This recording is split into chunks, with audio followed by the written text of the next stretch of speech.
Jim Simpson here. A few days ago I caught a video by Peter Zeihan where he apologized for having mistakenly predicted the win of Kamala Harris over Donald Trump, especially if Donald Trump were to get convicted of a felony crime, which happened after Peter's prediction.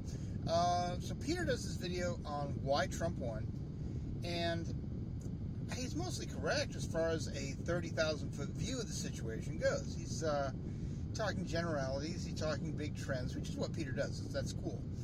But what I'd like to do is follow up on some of his ideas and dive from 30,000 feet to about 5 feet. Let's drop into the weeds. I'm not going to talk about every weed. We'd be here for hours. We're going to talk about three weeds, three particular situations that I think highlight why Harris and the Democratic Party lost this election. And I think, by the way, they lost it more than Donald Trump won. So we're going to talk about three situations, as I think, that help focus why this all happened. Okay, first one, pretty easy to understand. During the same election that Harris and Trump were competing against each other on the November 6th ticket ballot, there was an election in California on Proposition 36. Prop 36 was a get tough on mild crime type of bill. In other words, there have been policies put in place across California that says if you're a shoplifter and you only take a little bit of stuff, up to, in some cases, $900 or so, you aren't going to be seriously chased down, seriously punished, this, that, and the other thing. And some of the local stores are just getting pillaged, just being destroyed.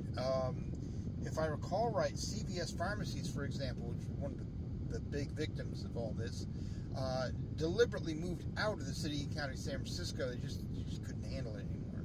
So the voters are sick and tired of it, and they supported Prop 36 by 70%. Harris was against that bill. What does that tell you? It means Harris lost the plot with the mindset of the ordinary voters of California. Not Philadelphia, not Wisconsin, not Michigan, not Arizona, the other swing states. She lost the plot with California on public safety and crime issues. Uh-oh, that's not good. Okay?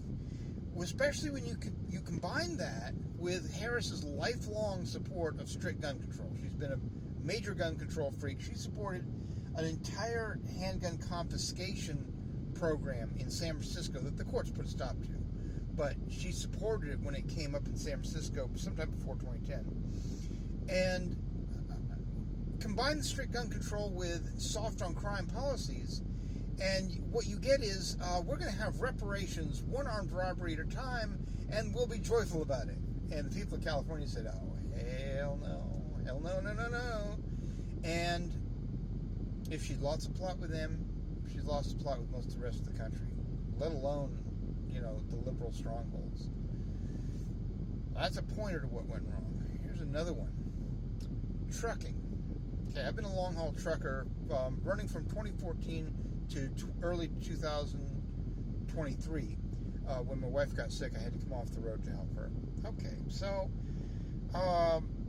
in all those years, I watched some things happen to trucking, including a meltdown of the amount of fraud that was going on. It really started about 5 years ago with what they call a double broker scheme gang operating out of Glendale, California, a bunch of Armenians of all people. So it metastasized all over the country. It's now gotten so bad, and I'm still tracking the market. I'm still talking to people who are in the market, reading things. And the scams have gotten so bad that we're having a hard time tracking the actual amounts of freight going on. Because when you go to a load board where the loads are posted on the spot market for freight going this way, that way, wherever, a huge percentage of the posts are fraudulent or doubled or something like that, and you can't track what's going on in the spot market anymore. That's how bad it is. Combine that with a situation for the last 2 years where we've got far more trucks than needed to chase too few loads right now, and the whole trucking industry is in meltdown. Now, this isn't so much a Harris problem, it's more of a Democrat and Biden problem as well. Their pick for U.S. Department of Transportation head, Pete Buttigieg, I think he's pronounced Buttigieg, or Buttigieg or something like that. Okay, Pete has done a terrible job as U.S. Department of Transportation.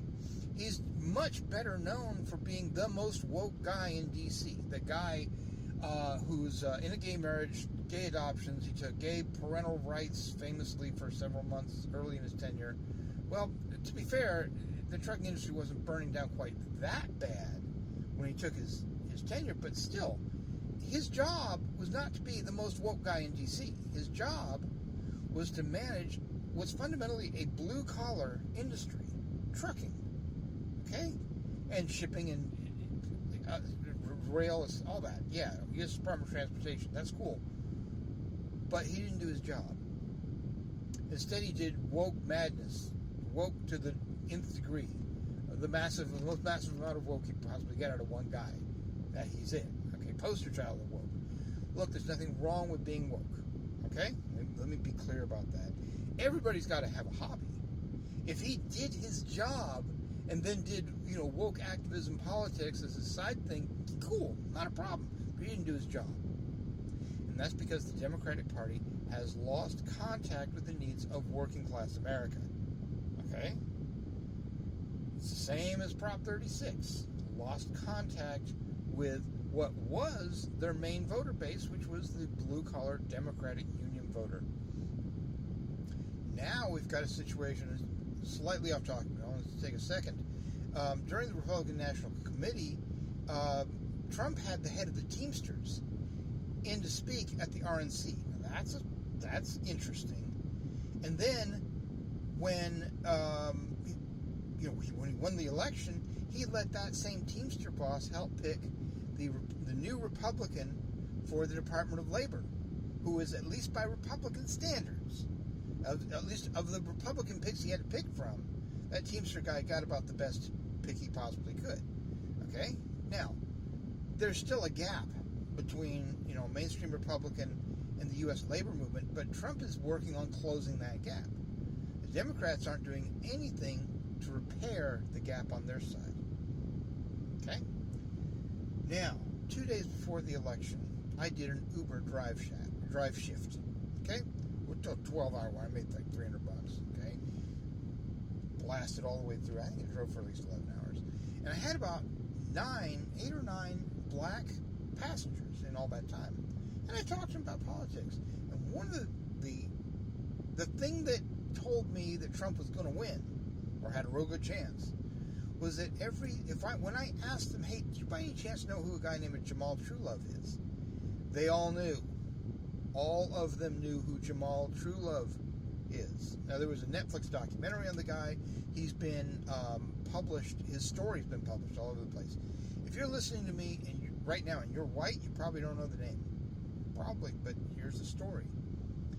2010, this guy's an aspiring, up-and-coming, I should, there's a better word for it, successful, partially successful, rapper and actor.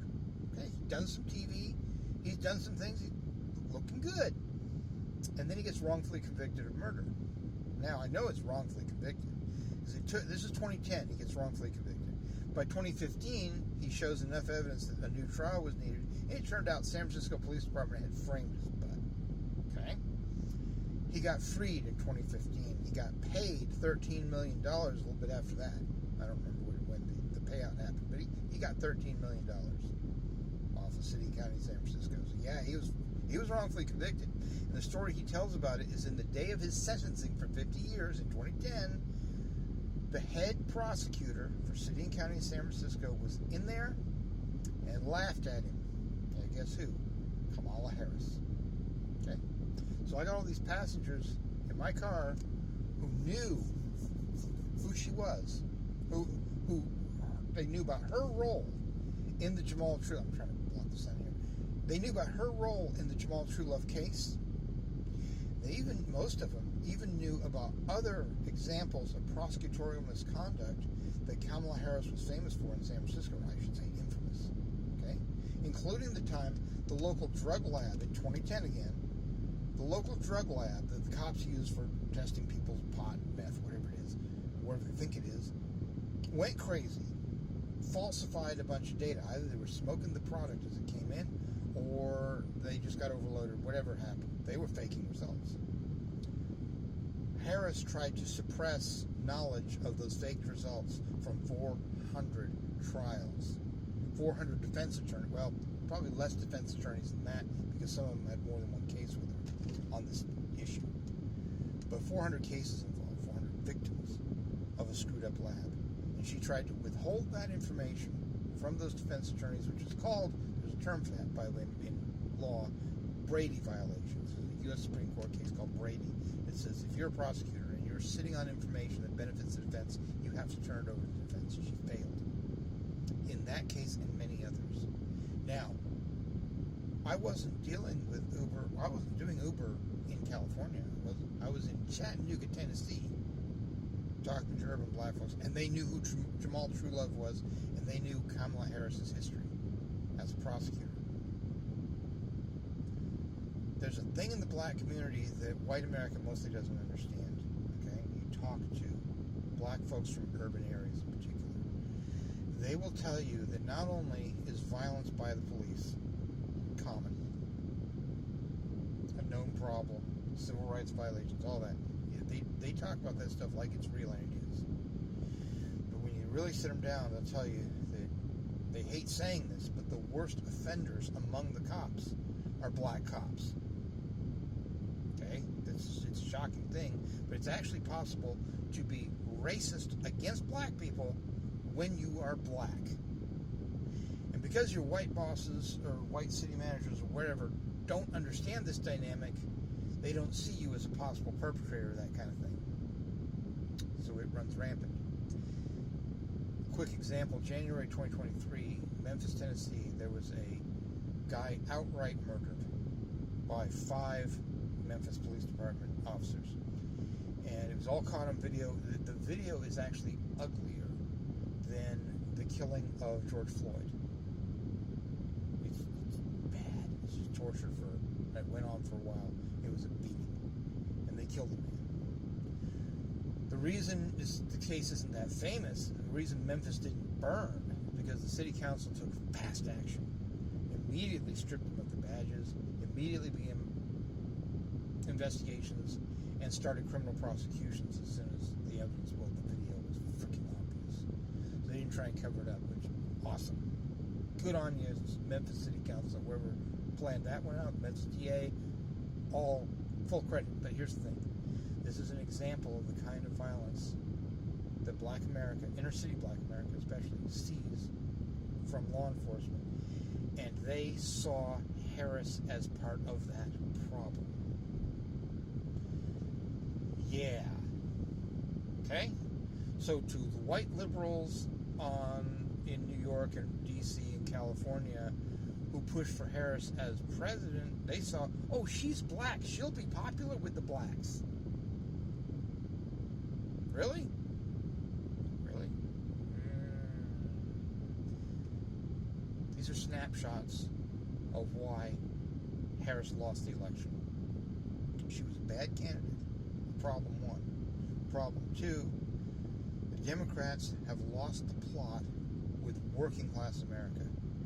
They're still thinking along racial divides when they need to start thinking along class divides. Okay? A black trucker and a white trucker have much, much, much more in common as far as their needs for a president than a Yale law professor and a black McDonald's worker in Birmingham, Alabama. That's random, okay? It ain't about race no more. Of course, there's some elements of it, okay? Of course. But class matters more than race. And the Democrats have decided to be the party of the liberal arts professor and her students into all kinds of woke stuff, and all they think about is woke. They lost the plot. They've got to get back to their working class roots, regardless of gender, race, religion, any of that stuff. Trump's figured this out. That's why he beat you. It's an amazing mess. Anyway, Jim Simpson Signing out. Thank you. Bye.